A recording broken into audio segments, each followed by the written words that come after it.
Assalamualaikum dan salam sejahtera.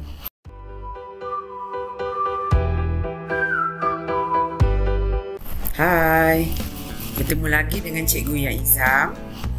Mari belajar sains bersama dengan saya. Pada kali ini, Cikgu akan mengajar bab 1 iaitu mikroorganisma. Tajuk pada kali ini adalah 1.1 Dunia Mikroorganisma.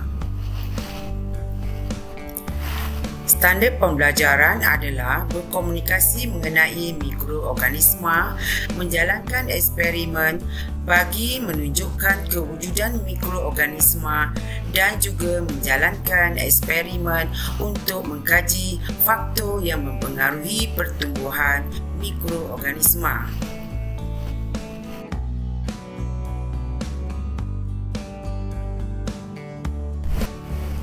Kumpulan yang seterusnya, virus.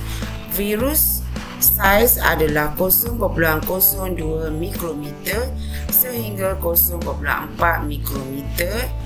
Mikroorganisma yang paling kecil, cara pemakanan adalah parasit dan habitat adalah sel hidup.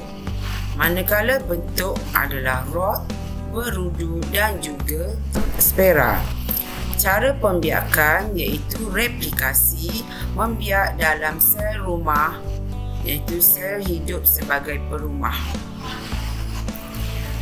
Saiz virus merupakan organisma yang paling seni, kurang daripada 0.5 mikrometer dan hanya boleh dilihat melalui mikroskop elektron.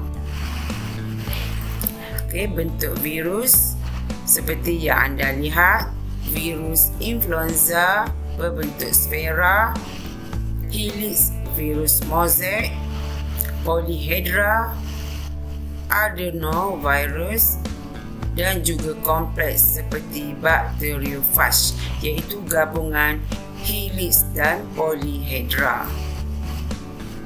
Ianya mempunyai bentuk yang berbeza. Contoh lain virus boleh diperhatikan di sini. Bentuk berudu bacteriophage, bentuk helix virus mosaic tembakau, bentuk sfera poliomyelitis, bentuk sfera juga seperti AIDS.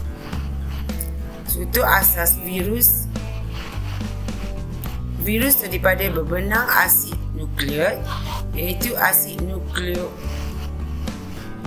deoksiribonukleat iaitu DNA atau asid ribonukleat iaitu RNA yang dilindungi oleh lapisan protein yang dikenali sebagai kapsid yang menentukan bentuk virus. Mari kita lihat ciri khas virus. Berbeza daripada organisma lain, virus tidak mempunyai ciri hidup yang hidup di luar perumah kerana tidak menjalankan respirasi, perkumuhan, pertumbuhan dan tidak bergerak balas terhadap rangsangan. Virus hanya membiak dengan cara menjangkiti sel perumah seperti bakteria, haiwan dan tumbuhan. Mari kita lihat urutan proses pembiakan bacteriophage di dalam sel bakteria. Yang pertama, virus melekatkan diri pada pembukaan sel perumahnya seperti sel bakteria. Seterusnya, virus menyuntikkan bahan genetiknya iaitu DNA ke dalam bakteria. Dan seterusnya, bahan genetik virus mengambil alih kawalan sel bakteria sambil membahagi dan menggunakan bahan di dalam sel bakteria untuk membina lapisan protein yang dikenali sebagai kapsid.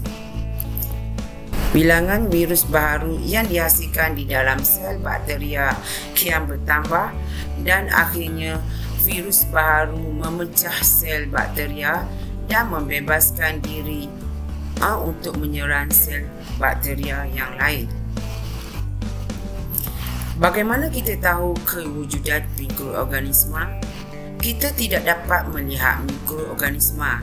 Walau bagaimanapun, kita boleh mengelakkan mikroorganisma berbahaya dengan membasuh tangan dengan betul.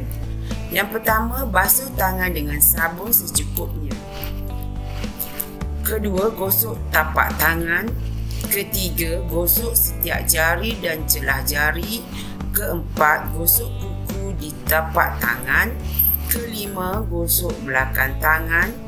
Keenam, basuh tangan dengan air bersih secukupnya. Dan akhirnya, keringkan tangan dengan tuala atau tisu yang bersih. Dengan ini, kita mengelakkan mikroorganisma yang berbahaya. Okey, apakah faktor yang mempengaruhi pertumbuhan mikroorganisma? Yang pertama, kelembapan. Keadaan yang lembap dan sesuai untuk pertumbuhan mikroorganisma.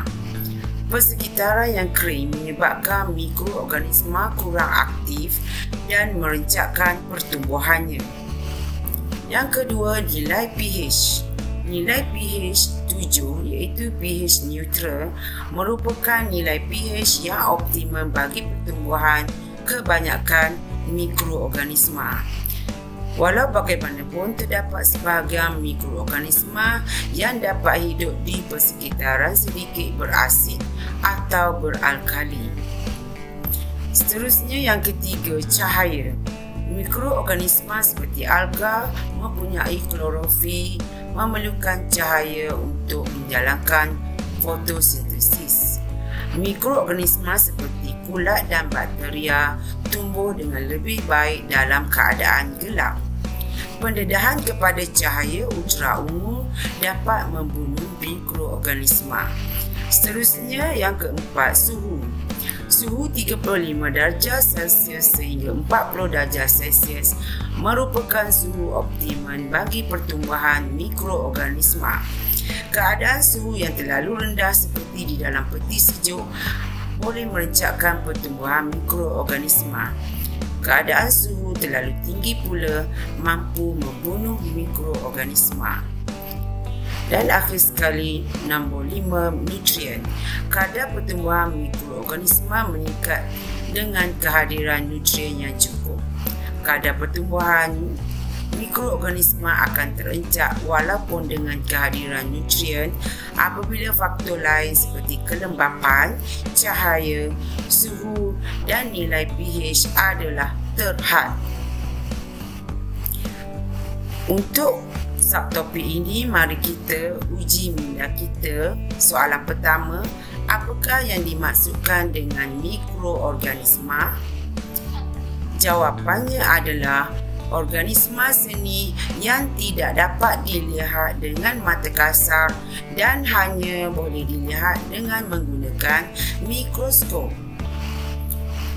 Kedua, apakah 5 kumpulan mikroorganisma pelajar? Jawapan adalah kulat, alga, protozoa, bakteria dan virus. Soalan ketiga, mikroorganisma mana yang paling seni? Jawapannya adalah virus. Soalan keempat, apakah faktor yang mempengaruhi pertumbuhan mikroorganisma? Jawapan adalah kelembapan, cahaya, suhu, nilai pH dan nutrien. Sekian dahulu daripada cikgu kali ini. Selamat menonton. Mohon share, like dan sedikit komen untuk penambahbaikan video-video cikgu seterusnya. Terima kasih. Jumpa lagi. Bye. Everything changes.